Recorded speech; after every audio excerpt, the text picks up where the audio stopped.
for a big UNESCO event, and then I came to Ethiopia, and then from Ethiopia I was in the United States, and then just recently too was one of the headliners at the Cari Festa big festival in Barbados, and then came home afterwards, to continue the work, because once you go, you travel for a long time, and you always crave the comfort of being back home here in Ghana, So I'm excited that I'm back home, but it's all been just work, pushing and pushing the music. I have a new single too that came out, so I had been on the road for that. Yeah. And then a new one too that just came out. Actually, the video just dropped today. Yeah. Fantastic. We'll get a sneak peek of that. I'm sure in this brief conversation. Yes. But you've been outside of being on the road. You've been in the news as well for very good reason. How did all of that news come to you? The fact that the government of Ghana was giving you a diplomatic passport is going to be easing your travel. Not that you're not a man not known already, but now there's additional. I won't call it responsibility, but recognition as well handed over to you by the government of Ghana. Yes, I think that, for me, it's a great honor, and I'm very thankful for our leadership recognizing the impact that the creative sector has had, especially in defining our international policy and international image, and being a tool for attracting development and tourism and various dimensions of our cultural conversation to the world, and seeing the value and giving me the opportunity to something that I've been doing for some time now, helping me to facilitate and also get a much more national recognition for that work. For me, it's a moment of gratitude and thankfulness, not only for me but also for the creative sector as a whole. So not just for you, but the creative sector as a whole. But what more does this add to, in terms of the work that you do? How more accessible can this make the traveling and all of that be going forward? I think beyond the travel, it's also going in the capacity of an ambassador and a cultural emissary of the country. And I think that added dimension, as a child who grew up here with just a dream and an objective to bring my craft and my music beyond the borders of our country, to tell our story in other places. For a recognition to come from my country, I feel that it also adds another dimension other than the travel. The travel is incredible. It allows you to really navigate the finesse of navigating. But the big thing of knowing that whenever you are at a place, you can also be able to liaise with authorities of your country, to be able to make whatever your message or the engagement that you have there have also resonance in the context of the national vision. I feel that really is a very important aspect, because sometimes we lose the national collaboration that could have amplified or added more value to some of the things that we do. But now we can be more deliberate about it, and also a spirit of collaboration, because we know that we have a means by which we can have the communication to amplify and utilize that pathway in a very big way. Yes. I think you've begun to speak to the selling Ghana part, because one of the messages which the government communicated when they were handing out these passports was that you are ambassadors who sell this country going forward. How do you intend? No, we don't sell the country. You can't sell your country. No, not selling. Yeah. That's actually promotion, elevation and promotion. Yeah. Not selling the country. Yes. Right. Because many people have that wrong. Have that wrong. Yes. Between the both of us, we understand what that means. But for clarity's sake, promotion, elevation of the status of the country. Yes. How do you intend to carry that forward? And also, what was the communication like in terms of what the expectation was of you as well? Or there was no communication. I had no idea. Oh, really? Yeah, no. I had no idea. I had no idea. I had just come from a trip, and I got an invitation to come to the launch of the summit. Yeah. When I heard about the summit, which is going to the Diaspora Summit is going to take place December 19th. But it was just the launch of that summit. The launch of that. But for me, a concept like that has always been what I have always been articulating in my music and in my mission. I just came back from Carifesta. It was the gathering of people from all over the Caribbean. Music, art, entertainment, politics, commerce, everything was happening over there. The people from the diaspora. I was one of the headliners for the World Music Day. I had opportunity of also meeting the Prime Minister, Mia Motley, who I have been blessed to have engaged over the years. Yeah. I have also done a lot of work in terms of Costa Rica, Brazil, collaborating with the former Vice President of Costa Rica, Epsi Campbell, in initiatives all over those places, you know what I mean? So these are things that I've already been doing.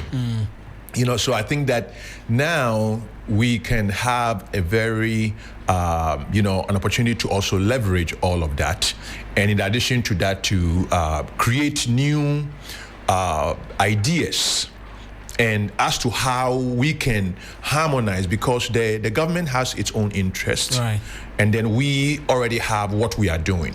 So now it's the whole thing of trying to align all of those in a way that it's mutually elevating, you know what I mean? Whatever we're doing, it can be leveraged in a way, and then also whatever the country is doing too, we can also see the areas where we can be able to kind of plug in to help advance the vision of our country for all of us. I think that the beauty of this is that this is a non-partisan, shall I say, opportunity in an environment that is becoming very partisan and divided, and I say positions and roles are there has to be a place where we can have people stepping into that space to do and advance the good of our nation, the beauty and riches and potential of our nation to share with the rest of the world, so that everybody who hears about Ghana knows that this is a country of history, this is the country of opportunity, this is a country that is open for partnership, this is the country too that is a place of leadership, not only for the continent but globally for people of African descent. So for me, that is the opportunity that this gives us to really amplify it in a thoughtful, deliberate, and yet impactful way. I hear you on that, and we'll come to the music and the latest single, but I heard you as well speak to the partisanship and all of that, which a lot of people say is beginning to seep into almost everything that we do as a people. That concerns you, and also even moving away from the partisanship. There's this seeming growing rivalry between ethnic groups, where these days we have accounts coming up on social media wanting to trumpet one side or the other. I mean, where do you stand on all of this? And let me tell you something.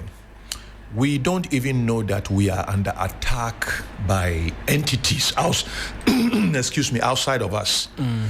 If even you check some of those accounts, you find that some of those accounts are actually bots. They're robots. Yeah. But they are robots that have been planted there by interest groups outside to make sure that they keep us divided. They keep us fighting against each other.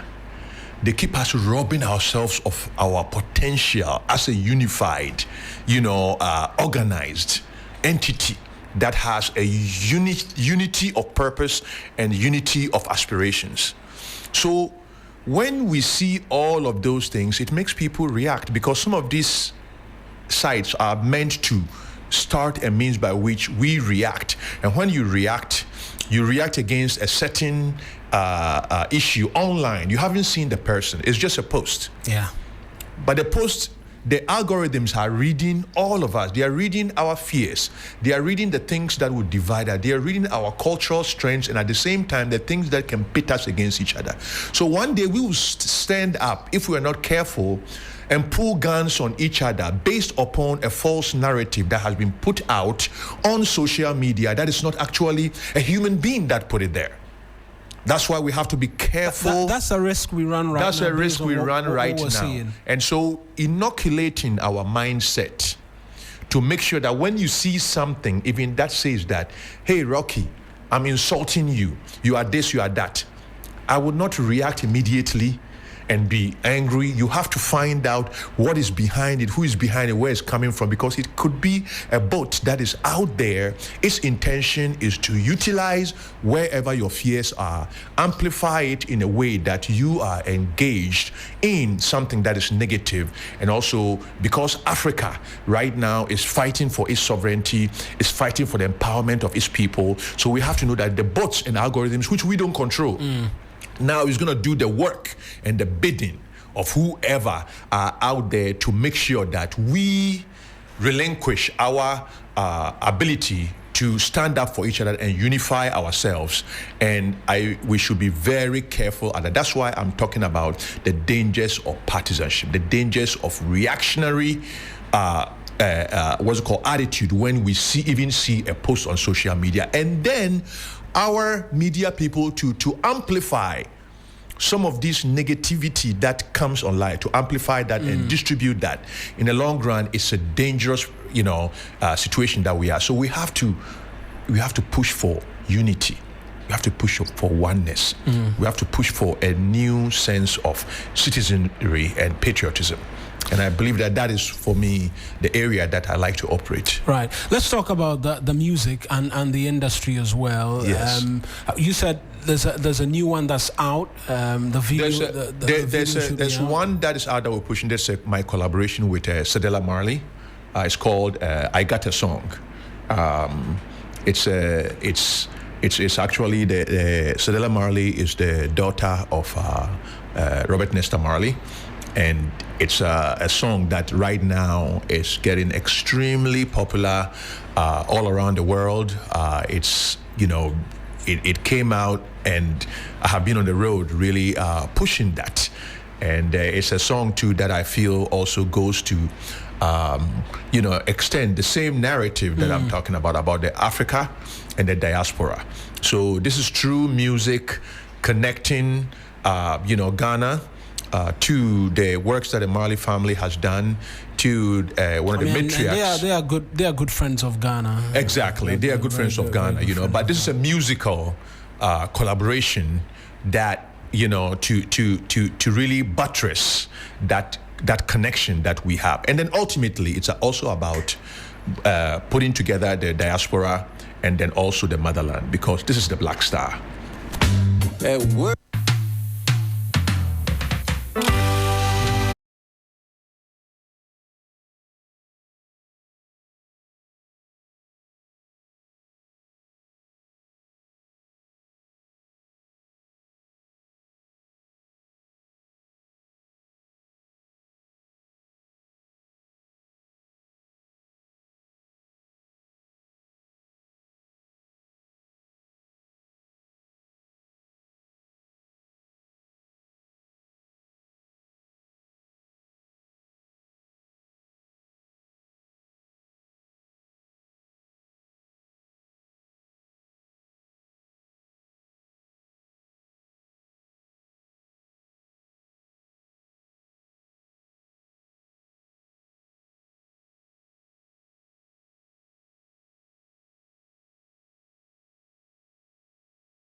Ghana and then in Miami Fantastic. So Cedella shot her part in Miami, and then I shot my part here, and then we did the merging and all of that, So it's it's showing the beauty of Ghana, and also the joys of creating music that uplifts the energy and soul of people right now, Fantastic. Yeah. Rocky, we appreciate you passing through short notice. I wish we could extend the conversation even longer, but I know you have to be with my colleagues. And then the thing is that there's also a new single too that is dropped today. That dropped today. It's called They Know, and it's a collaboration that I did with about 3 different amazing artists from different parts of the world. One of the top salsa. It's a fusion of Afrobeat and salsa. Yeah. So this is a new genre that. I was going to ask that. Are we beginning to get a new taste in terms of music and because I innovate all the time. Afro Roots was my fusion of reggae and this, and then now we're fusing. So by the time people come there, you already have done it. Yes, man. Fantastic. We love that. Thank you very much. Rocky, as well, for coming through, and we look forward to that award coming. 4 nominations. I know we're pushing. We're pushing and pushing. But the thing is that I always say that we don't do music for awards. Absolutely. We strive for excellence. And then when you strive for excellence and then there's people recognize it, then we give thanks to God to that, But you're celebrated enough, and we're hoping that will come along, and then the excellence will speak for itself. It's in God's hands. Absolutely. Yes, man. God bless. Absolutely. Thank you very much for coming. That's Rocky Dawuni. Thank you. And he is a celebrated Ghanaian musician. Of course, we've been talking through that honor done him by the government of Ghana. You've had him speak to